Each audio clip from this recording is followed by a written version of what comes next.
राज्य महिला आयोगाच्या अध्यक्षा रुपाली चाकणकर यांच्या कार्यपद्धतीबाबत काही ठिकाणी प्रश्न उपस्थित होत असल्याची चर्चा आहे। या संदर्भात जयश्रीताई शेळके, प्रवक्त्या शिवसेना उद्धव बाळासाहेब ठाकरे गट यांनी प्रतिक्रिया देताना महिला आयोगाने अधिक स्पष्ट, पारदर्शक आणि ठोस भूमिका घ्यावी अशी अपेक्षा व्यक्त केल्याचे समजते।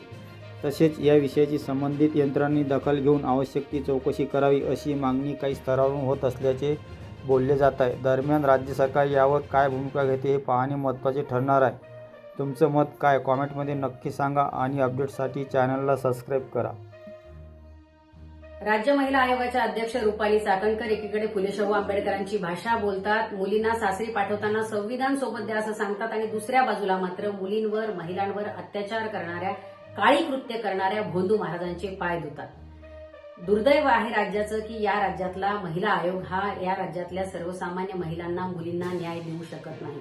रुपाली चाकणकर स्वतःहून राजीनामा देणार नाहीत। राज्याच्या उपमुख्यमंत्री माननीय सुनेत्राताई पवार यांना विनंती आहे, त्यांचा राजीनामा घ्या आणि रुपाली चाकणकर यांची ही भोंदूगिरी थांबवा।